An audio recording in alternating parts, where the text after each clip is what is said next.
더 퍼블릭의 투자 스타일을 가장 대표적으로 설명해 줄 수 있는 과거의 투자 사례를 좀 하나 말씀해 주시죠. 몇 가지 정도 생각이 나는데 두 가지로 나눠서 설명을 드릴게요. 실제로 저희가 이제 투자를 장기적으로 하는 주식이 있고 좀 단기적으로 하는 주식이 있습니다.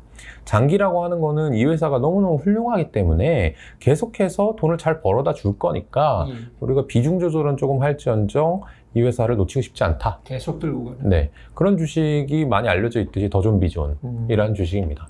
이 주식은 전환 비용이라고 하는 그 소프트웨어를 만들기 때문에 실제 사용자가 다른 제품으로 넘어가기가 좀 어렵습니다. 그래서 계속해서 이 회사가 소프트웨어 가격을 올려도 받아들일 수밖에 없는 그런 경제적 혜자를 가지고 있고 그리고 어떤 이 오프라인에서 온라인으로 넘어간다라든지 아니면 일반 스탠드얼론 방식에서 클라우드라든지 구독 방식으로 넘어가는 소프트웨어의 메가트렌드 안에 속해 있기 때문에 저희가 장기 투자를 하는 중이고요.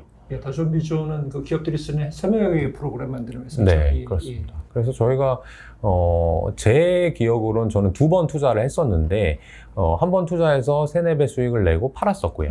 그리고 다시 투자를 해서 지금 한 10배 정도 수익이 나 있는데 그럼에도 불구하고 여전히 좋은 기업으로 판단하고 있습니다. 또 한 군데 같은 경우에는 이 회사가 정말 돈을 벌 게 확실한데 그거를 시장에서 모르는 경우가 있습니다. 이것도 많이 제가 얘기를 해서 유명한 사례가 돼버렸는데 예를 들면은 크라운 제가가 예전에 허니버터칩이라는 과자를 만든 적이 있습니다. 그 과자를 만들어서 엄청난 붐을 일으켰는데 그 붐을 일으킨 것을 잘 쪼개보면 이 회사가 분기나 연간 단위로 돈을 얼마 벌지를 저희한테는 보였어요. 그런데 그 변화가 너무 갑작스럽고 가팔랐기 때문에 시장 참여자들은 전혀 그렇게 생각하지 않았고요. 그리고 그 회사의 내부 재무팀이라든지 CFO조차도 그런 경험을 해본 적이 없으니까 그렇게 되지 않습니다. 우리 회사는 되게 오래된 비즈니스고 그 과자 분야에서 이 아이템이 차지하는 비중이 작으니까 잘 되는 건 맞지만 그 정도 이익이 나올 수 없어요 라고 할 때 저희는 이제 재무제표에 대한 자신이 있기 때문에 그런 회사에 베팅을 해서 단기간에 3배 가까이 수익을 냈었거든요. 이런 것들을 이제 좋아시키는 이유는 더존비존과 같이 워런 버핏식 투자만 해도 돈을 벌 수는 있을 것 같아요. 그런데 그것은 내 돈이 많을 때 얘기인 거고 지금은 고객 자산을 벌어줘야 되는데 더존비존을 저희가 15배까지 수익을 낸 적이 있는데 그 15배까지 내는 동안에 계속해서 꾸준히 오른 게 아니거든요. 아주 올라가기도 하고 매우 떨어지기도 합니다. 그러면 고객분들께서 안 좋아하시고 결국엔 떨어졌을 때 나가고 들어왔을 때 가입을 하시니까 안 좋은 기억이 남을 수밖에 없는 거죠. 그래서 이런 것들을 견디게 해주려면 첫 번째는 고객과 계속해서 소통을 해야 되겠구나 해서 저희가 분기에 한 번씩 고객 총회라는 걸 열어가지고 버크셔 해서웨이 주주총회처럼 미팅을 해서 고객들을 설득하는 작업을 하는 거고요. 또 하나는 그 말로만은 안 되니까 그 해에는 그래도 어느 정도 시장만큼은 따라가야 되겠다. 장기 주식이고 단기 주식을 떠나서. 그래서 그 중에서 우리가 잘할 수 있는 거는 마켓 타이밍도 아니고 차트 보는 것도 아니고 그러면 재무제표를 잘하는 거니까 그런 히트 상품형 주식을 일부 좀 편입을 해가지고 수익을 좀 평탄화 시켜보자 라고 해서 저희는 2가지 종목 군들을 가지고 투자합니다. 더존비존 설명을 해주니까 예를 들어주셨지만 그냥 제 기억에도 물론 전구가를 제가 기억하는 건 아닙니다만 더존비존도 주가가 쌀 때가 별로 없었던 종목 아닌가요? 저희가 처음 투자했을 때만 쌌던 것 같아요. 그 이후에는 항상 밸류에이션 지표로 보면 비쌌고요. 근데 그 밸류에이션 지표가 비싼 것에서 사실은 성장주 투자의 핵심이 나오는 거거든요. 일반적으로 어떤 기업을 분석하려고 할 때 뭐 모든 사람들이 어떤 행동을 할 때도 마찬가지지만 들어가는 비용이나 노력 대비 더 좋은 성과를 원하잖아요. 그러면 더존비존이라는 기업을 예를 들면 기자님께서 공부를 시작하려고 할 때 좋은 걸 알겠어. 근데 PER이 50배야? 100배야? 에이 10배짜리도 있는데 5배짜리도 있는데 넘겨버리자. 이렇게 생각한단 말이에요. 그렇죠. 근데 실제로 그게 50배, 100배가 비싼 50배, 100배인 경우도 있고 앞으로 이익이 엄청나게 나올 거라서 비싸 보이지만 실제로 3년, 5년 후를 바라보면 비싸지 않은 것일 수도 있거든요. 저희는 그런 것에 주로 투자를 하고요. 그래서 적자가 나는 기업이라도 이 회사가 메가트렌드 경제 혜자를 갖고 있다라고 하면 오히려 그런 기회가 더 저희한테는 매력적으로 다가오기 때문에 다른 분들이 접근하지는 못하나 그 기업이 상당한 포텐셜을 가지고 있는 그런 쪽에서 결국에는 저희 수익률이 나오는 거라고 봅니다. 과거 인터뷰에서 그 종목 얘기가 나왔었는데 2015년 초에 대한약품에 투자를 했던 사례가 있습니다. 네. 이제 한참 지났으니까 복귀를 해볼 수 있을 것 같은데 대한약품은 이제 링거 수액 만드는 회사죠. 수액 만드는 회사 그 업계 안에서 뭐 2위, 3위 뭐 이렇게 했던 기업입니다. 이 종목은 그 당시에만 성장주였던 건가요? 아니면은 계속 성장하고 있는 산업에 속해 있는 기업이 맞나요? 지금은 어떻게 평가를 하세요? 성장하는 산업에 속해 있는 건 맞는 것 같고요. 예. 그리고 그 기업이 어느 정도 진입장벽을 가지고 있는 것도 맞는 것 같습니다. 하지만 그게 계속될 거냐에 예. 대해서는 약간의 의문을 가지고 있죠. 이 종목을 예로 든 이유가 사실 이 기업은 굉장히 고루한 사업을 하죠. 네. 굉장히 고루한 사업을 하기 때문에 성장주 투자가 관심 있어 할 만한 종목이 아닌 것 같은데 그 당시에 뭔가 이제 구조적인 변화를 보고 투자를 하셨었겠죠. 네. 그 당시 뭐 실제로 봐도 과거 한 몇 년 동안에는 이익이 많이 늘어나는 게 보였으니까. 근데 지금은 이제 또 그렇지는 않은 것 같아요. 네. 그래서 과연 어떤 그 하나의 산업, 뭐 섹터 이거를 봤을 때 평가를 할 때 성장이라는 것을 어떻게 평가를 하는지를 대한생명이라는 대한약품을 보면서 이 종목의 어떤 부분을 성장이라고 평가를 했을까라는 그 부분이 되게 좀 궁금해지더라고요. 저희가 생각하는 성장이라고 하는 거는요, 3년 정도 되면 3년. 영업이익이 2배 정도 되는 회사를 성장한다고 봅니다. 그래서 미래에 성장할 거야, 잘 될 거야 라고 하는 거는 아까 말씀하신 로보트라든지 이런 뭐 달나라 우주여행 이런 거는 저희는 공상과학이라고 보는 거고요. 확실히 이익이 성장할 때에만 투자를 하는데 대한약품 같은 경우에는 첫 번째는 이 고령화 인구가 늘어나면서 고령 인구가 늘어나면 적당한 비율로 입원 환자의 비율도 늘어납니다. 입원하게 되면 기초수액제라고 하는 링거액은 반드시 사용되게 되니까 꾸준히 한 5에서 10%의 판매량 성장은 있어요. 근데 제가 말씀드린 20에서 30%의 성장은 안 나오고 있는 거죠. 근데 이 회사는 단가를 올릴 수 있는 능력을 갖고 있었습니다. 그래서 판매량이 10% 늘어나고 만약에 가격도 10% 올릴 수 있다면 전반적으로 한 20% 성장하는 거니까 그럼 3, 4년 후면 영업이익이 2배 되는 거거든요. 그러면 이 판매량 같은 경우는 기자님도 공감하실 것 같고요. 그럼 가격을 올릴 수 있냐 없냐 이게 핵심 변수인 거죠. 근데 이 기초수액제라고 하는 것은 우리나라 국민들을 위해서 꼭 필요한 제품입니다. 그래서 나라가 어느 정도 가격을 보장을 해줘요. 조금씩 올리게 허락을 해주기 때문에 대한약품과 같은 수액제 업체들이 이 이익 성장이 있었던 거고요. 근데 제가 성장은 하지만 앞으로도 그렇게 될지는 잘 모르겠습니다 라고 조금 전에 답한 것은 그게 결국에는 정부가 해줬기 때문에 되는 거잖아요. 그러면 정부가 해주지 말자 무슨 생각인지는 모르겠지만 바뀔 수도 있는 거고 그렇게 되면 주체적으로 뭔가 소비자의 마음을 사로잡는 것이 아니라 정부의 정책에 따른 종속 변수로서 가격을 올려왔기 때문에 저는 사실 그 규제 산업에 대해서는 아주 좋아하는 편은 아니었고 그래서 지금은 투자하고 있지 않습니다. 알겠습니다. 성장률 투자는 역시 사람들의 선입견일 수도 있는데 위기 때 많이 흔들립니다. 실제로도 지난 한 1년간 우리나라뿐만 아니라 미국 증시에서도 성장을 이끌었던 대표 기업들이 그 주가가 무너졌죠. 네. 완전히 무너졌습니다. 그런데 이제 대표님 같은 경우에는 투자할 기업이 실제로 그 성장주에 좋아하고 그 성장주에 그 투자 후보로 둔 그 기업들이 위기 상황에서 잘 헤쳐갈 수 있느냐 없느냐를 중요하게 보는데 그래서 한 종목당 분석하는 시간은 굉장히 길어지고 투자하는 기업의 숫자는 줄어든다. 네. 이런 말씀을 하셨어요.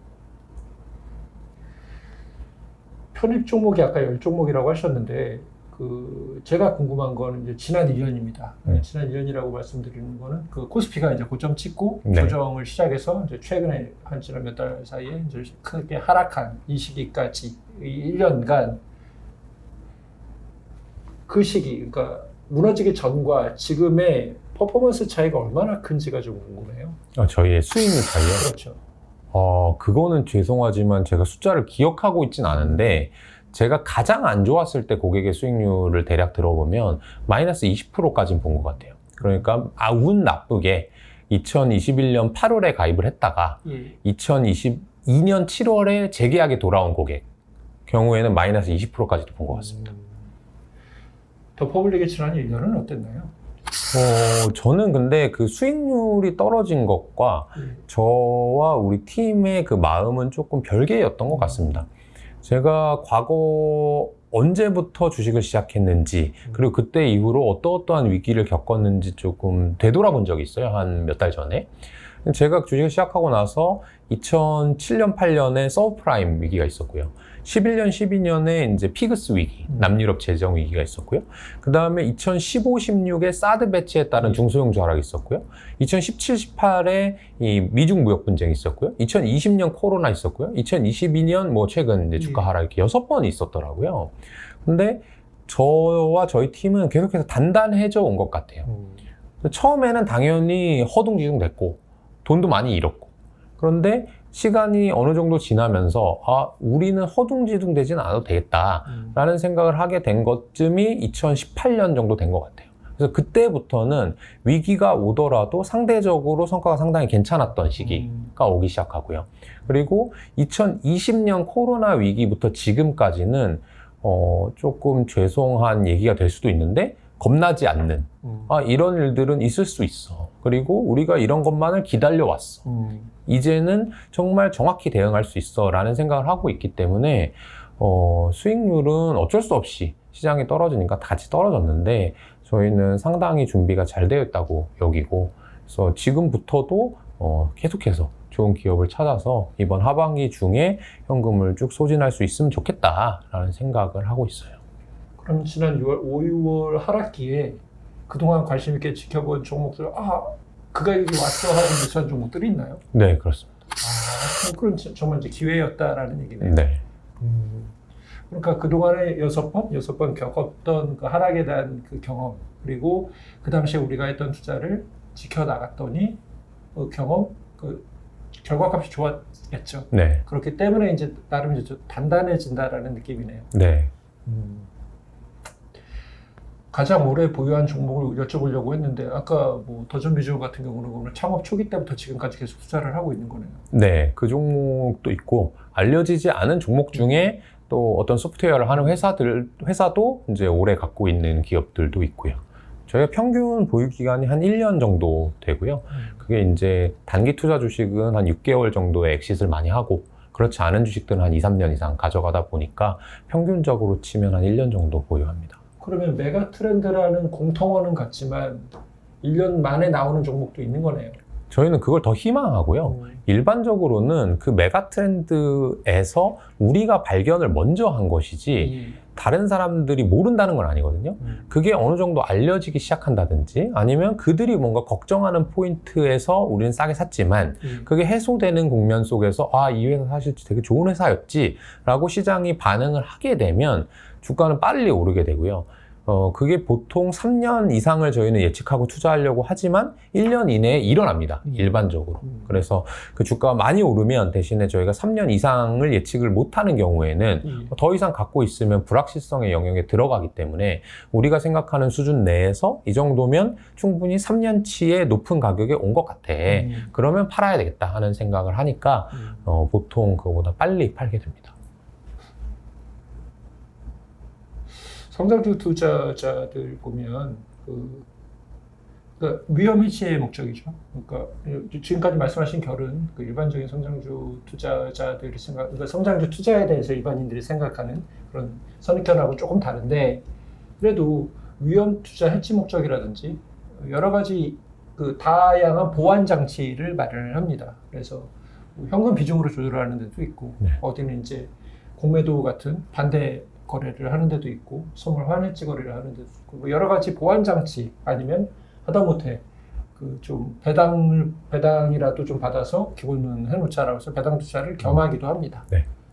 더 퍼블릭은 보완 투자라는 특별한 목적의 투자를 하지 않나요? 거의 안 한다고 보시면 될 것 같고요. 그게 필요 없다는 건 아니에요. 근데 저희가 못 하는 거고, 아까 이제 국내 투자를 하다가 해외 투자로 넘어온 것에서 이제 눈치를 채실 수 있겠지만, 저희는 상당히 느립니다. 어떤 변화를 받아들이는 데 있어서 고객의 돈을 관리해야 되기 때문에 확실하지 않으면 안 해야 되거든요.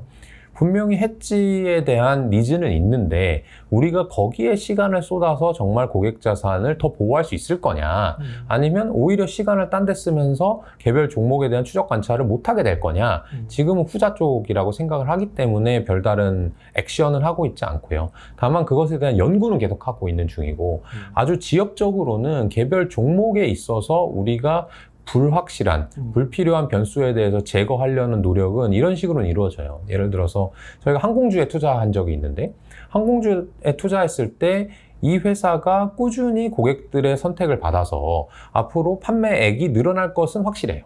그런데 그럼에도 불구하고 유가가 너무 높아져가지고 기름값이 많이 들어서 이익이 안 나온다라든지, 아니면 환율이 너무 올라가가지고 비행기 리스를 해야 되는데 외화로 지출하게 되거든요. 그렇게 되면 비용이 늘어나니까 이것도 이익을 감소시킬 수 있는 원인이 됩니다. 그래서 저희가 그렇다면 이 항공사가 사용하는 유가라든지 외화 영역에 대해서 불확실성을 제거해야 되겠다. 그러면 ETF 중에서 그런 것들을 매도할 수 있는, 공매도할 수 있는 장치들이 있거든요. 그래서 우리는 이 항공사가 승객이 늘어나는 만큼만 취하겠다라고 생각해서 그런 곳에는 지역적으로 해지하기도 합니다. 그러니까 원유 ETF나 원달러 ETF 같은 경우 네, 같이 매수를 맞습니다. 하는, 투자 잘하는 분들을 봐도 그렇고 시간이 오래 지나서 보면 그 사이에 투자 스타일이 조금 바뀌는 분들이 몇 분 계세요. 네. 언뜻 떠오르는 분들이 몇 분 계신데, 대표님 같은 경우는 그러면은 투자관이 별로 안 변한 축인가요? 어때요? 다른 사람과 이제 비교는 잘 못하겠고요. 예. 저희는 변하진 않은 것 같고, 계속해서 이 투자 스코프를 저는 줄인다는 표현을 쓰는데, 우리가 잘할 수 있는 그 능력의 범위를 확실하게 알고자 노력을 하고 있어요. 그래서 성장주를 투자하는데 어디는 우리가 좋아하는 영역이고 어디는 아닌 영역인데, 우리가 지금 전문가이고 돈을 받고 고객과 자산을 관리하는데 그거 가지고 테스트를 하면 안 되거든요.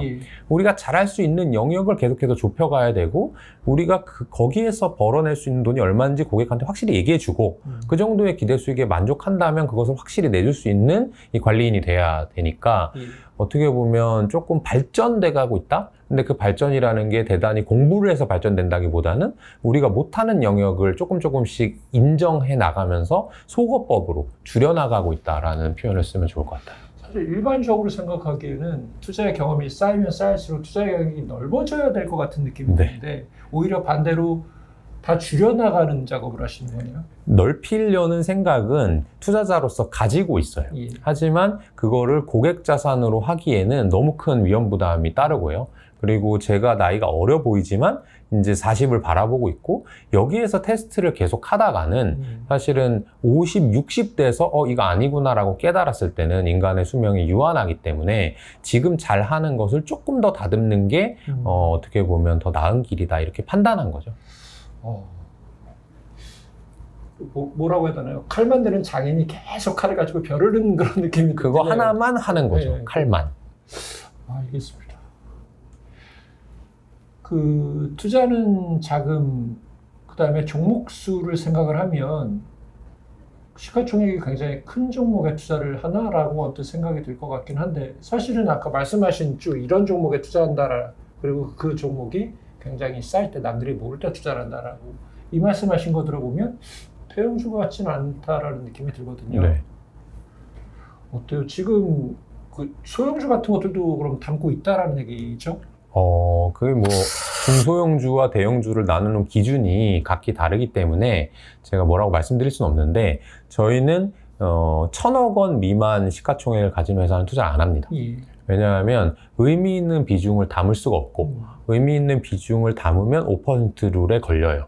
근데 5% 룰에 걸리면 결과적으로 저희가 저희 발목을 잡게 되기 때문에 1,000억 원 미만은 안 하고요. 그런 것들은 저희가 목표로 하는 운용고에 따라서 계속해서 올라가고 있는 중이고, 평균적으로 국내 주식 같은 경우에는 시가총액 1조 원 내외, 그다음에 해외 주식 같은 경우는 시가총액 10조 원 내외. 이게 어떤 주식들이냐 하면 시장에서 아주 큰 관심을 받는 정도는 아니지만, 하지만 그 회사가 해당 분야에서는 업력도 길고 뭔가 경쟁력을 가질 수 있는 수준의 기업들인 경우가 많습니다. 알겠습니다. 시가총액 순으로 항상 들여다보고 있어서 어떤 기업들인지 후보분들께 이 정도겠구나라는 그 생각은 드네요. 네. 생각을 해보면 제가 이제 대표님처럼 제도권 안에 계신 그 남의 돈을 운용해 주시는 이런 분들도 만나고 개인 투자를 하시는 분들도 만나거든요.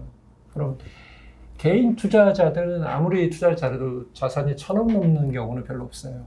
다 몇백억 단위인데 이분들한테 종목 수를 물어보면은 종목을 좀 적게 투자하시는 분들도 20종목이 넘어가거든요. 좀 줄일 몇 개 안 한다라고 하시는 분들도 20개는 넘거든요.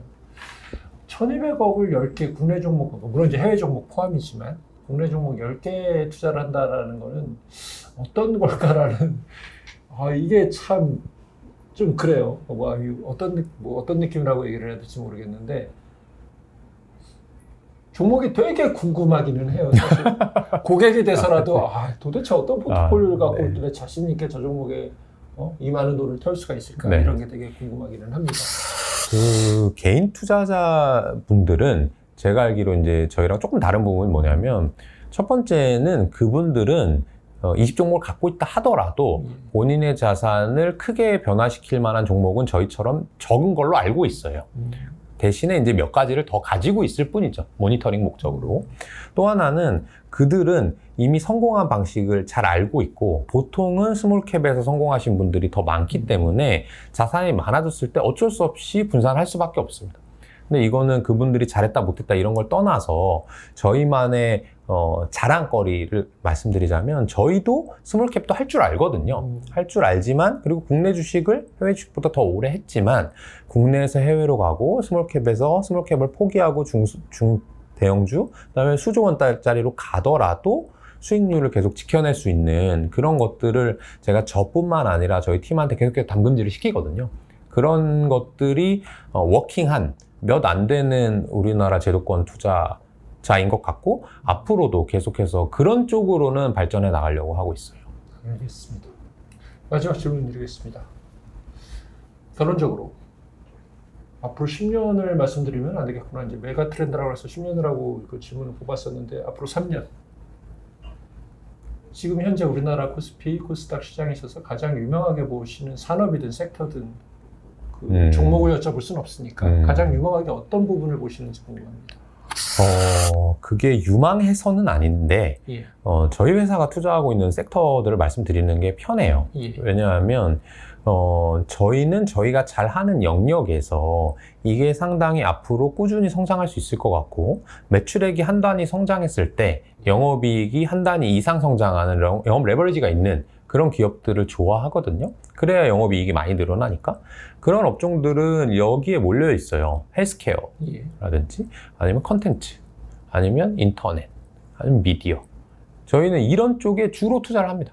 그래서 쉽게 얘기하면 조금 말랑말랑한 것들. 그래서 우리나라의 GDP 성장률이 타국을 따라가지 못한다 하더라도 그 회사들에 대해서만 잘 추적 관찰을 하면 영업이익의 성장이 우리가 원하는 주가 수익 이상으로 나올 수 있는 그런 업종들에만 투자를 하고 있습니다. 말씀하신 그 업종들이 일반 소비자들한테, 일반 투자자들한테 익숙한 것들이 꽤 많이 있겠네요. 그렇죠. 알겠습니다. 오늘 인터뷰는 좀 1시간 조금 안 된 것 같은데요. 여기서 마치고 김현준이라는 사람이 도대체 어떤 사람인가 궁금하신 분들은 아까 초반에 말씀하신 에이블이라는 책 한번 읽어보시기 바랍니다. 물론 그거 말고도 이분이 어떤 투자를 즐겨 하시는지에 대해서는 이분이 김현준으로 검색을 해보세요. 인터파크나 예스24 같은 데서 이분이 쓰신 책이 꽤 많거든요. 거기서 한번 꼭 읽어보시기 바랍니다. 오늘은 조금은 아쉽지만 여기서 마치도록 하겠습니다. 오늘 말씀 감사했습니다. 네, 고맙습니다. 고맙습니다.